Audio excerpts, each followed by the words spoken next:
সবাই স্বার্থের টানে দৌড়ায়। তোমার কাছে যদি তার স্বার্থ থাকে তাহলে সে তোমার সাথে আছে। দেখবেন নেতা নেতা স্লোগান দেয়, নেতার পেছনে আমার ভাই তোমার ভাই অমুক ভাই অমুক ভাই। ভাই যখন জেলখানায় বাটপার জায়গায় পল্টি মারে, আছে না নাই? আছে না নাই? আস তো দুনিয়ার হিসাবটাই এমন। কিন্তু আমার মালিক, আমার বান্দা, আমার মালিকের ঘোষণা, আল্লাহুস সামাদ, আল্লাহ তাআলা আপনার আমার কারো মুখাপেক্ষী। পৃথিবীর সব মানুষগুলা যদি আল্লাহর ইবাদত করা ছেড়ে দেয়, আল্লাহর কোনো লস হবে? কি বলেন, কোনো লস হবে? পৃথিবীর সব মানুষ যদি আল্লাহর ইবাদত করা শুরু করে, আল্লাহর কোনো লাভ আছে? কোনো লাভ নাই।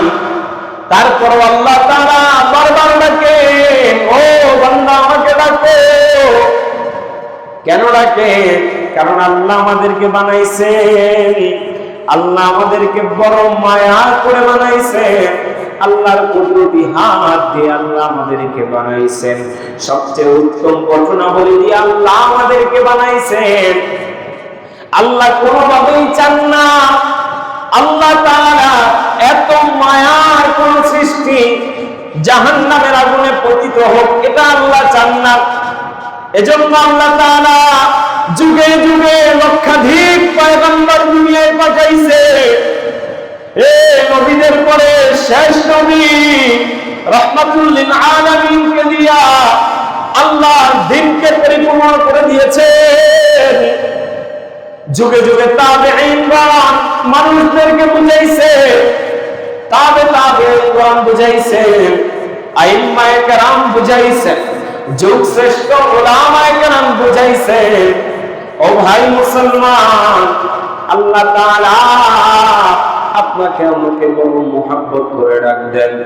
আপনি আমি যখন গুনাহ করতে যাই, আল্লাহ তাআলা আপনাকে আমাকে পেছন থেকে ডাকতেন, নরে গোলাম আমি আল্লাহ তোরে বানাইছি, আমি আল্লাহ তোরে উত্তম ঘটনা বলে দিছি।